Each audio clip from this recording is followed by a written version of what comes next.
Hi நண்பா. First stove on பண்ணி ஒரு பேன் இல்லைனா கடாயை எடுத்துக்கோங்க. அதில் பிரிஞ்சி இலை, பட்டை, 2 ஏலக்காய், கிராம்பு, கொஞ்சமாக சோம்பு, உளுத்தம்பருப்பு, கடலைப்பருப்பு, மிளகு, சீரகம் சேர்த்து அது ஒரு கோல்டன் கலருக்கு நல்லா ஃப்ரை பண்ணிக்கோங்க. நண்பா, நான் வரமிளகா போட மறந்துட்டேன். நீங்கள் அதை வரமிளகா சேர்த்து நல்லா ஃப்ரை பண்ணிக்கோங்க. நெக்ஸ்ட்டு அடுப்பு ஆஃப் பண்ணிவிட்டு அதை நல்லா ஆற விட்டுட்டு அதை ஒரு மிக்ஸி ஜாரை மாற்றி நல்லா பவுடராக அரைச்சி எடுத்துக்கோங்க. நண்பா, அதுக்கப்புறம் பார்த்தீங்கன்னாக்கா ஒரு 4 உருளைக்கிழங்கு எடுத்துக்கோங்க. அதை தோல் சீவிட்டு சின்ன சின்ன பீஸாக நல்லா கட் பண்ணிக்கோங்க நண்பா. அதுக்கப்புறம் ஒரு பவுலில் கொஞ்சமாக தண்ணி சேர்த்து கட் பண்ண உருளைக்கிழங்குலாம் அதில் போட்டுட்டு 2லேருந்து ஒரு 4 டைமுக்கு நல்லா வாஷ் பண்ணி எடுத்துக்கோங்க.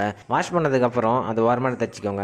நண்பா, நெக்ஸ்ட்டு ஒரு ஸ்டவ் ஆன் பண்ணி பேன் இல்லைனா கடாய் எடுத்துக்கோங்க. கடாய் நல்லா சூடானதும் தேவையான அளவுக்கு எண்ணெய் ஊற்றிட்டு எண்ணெய் நல்லா காஞ்சதுக்கப்புறம் கொஞ்சமாக கடுகு சேர்த்துக்கோங்க. கடுகு முழுசாக பொரிஞ்சதும் சீரகம் போட்டுக்கிட்டு கட் பண்ணி வெங்காயமாக சேர்த்துக்கோங்க. இது கூடவே கொஞ்சமாக கருவேப்பிலை சேர்த்து அதையும் நல்லா வதக்கி எடுத்துக்கோங்க நண்பா. அதுக்கப்புறம் பார்த்தீங்கன்னாக்கா நம்ம கட் பண்ணி வச்சிருக்க உருளைக்கிழங்கு இது கூட சேர்த்து லேசாக கலந்து விட்டுக்கோங்க நண்பா. இது கூடவே பெருங்காயத்தூள், மஞ்சள் தூள், கொஞ்சமாக உப்பு சேர்த்து நல்லா மிக்ஸ் பண்ணி விட்டுட்டு உங்களுக்கு தேவையான அளவுக்கு தண்ணி விட்டு ஒரு 2 நிமிஷத்துக்கு நல்லா குக் பண்ணி எடுத்துக்கோங்க. அதுக்குள்ளவே தண்ணி எல்லாம் சுண்டிடும் நண்பா. அதுக்கப்புறம் பார்த்தீங்கன்னாக்கா அதை கலந்து விட்டுட்டு நீங்கள் அரைச்சி வச்சிருக்க மசாலாவை கொஞ்சமாக மட்டும் சேர்த்துக்கோங்க, ரொம்ப சேர்க்க வேணாம் நண்பா. நெக்ஸ்ட் பார்த்தீங்கன்னாக்கா இது கூடவே கொஞ்சம் கரம் மசாலா, 1 ஸ்பூன் அளவுக்கு மல்லி பவுடர் சேர்த்துட்டு மசாலாவோட பச்சை வாசனை போகிற வரைக்கும் நல்லா கலந்து விட்டுக்கோங்க நண்பா. நெக்ஸ்ட் பார்த்தீங்கன்னாக்கா உங்களுக்கு எவ்வளோ சாதம் வேணுமோ அது வரைக்கும் இதில் ஆட் பண்ணிக்கோங்க. இது கூட கொஞ்சமாக உப்பு சேர்த்து நல்லா கலந்து விட்டுக்கோங்க நண்பா. அடுப்பை மீடியம் ஃப்ளேமில் வச்சுக்கிட்டு ஒரு 5 நிமிஷத்துக்கு நல்லா குக் பண்ணி விட்டுக்கோங்க. 5 நிமிஷம் கழிச்சு இது கூட கொஞ்சமாக லெமன் சாறு, கொஞ்சம் கொத்தமல்லி விட்டு நல்லா கலந்து விட்டுட்டு அதை இறக்கிக்கோங்க நண்பா. அவ்வளோதான் நண்பா, நல்ல சுவையான உருளைக்கிழங்கு சாதம் ரெடி ஆயிடுச்சு.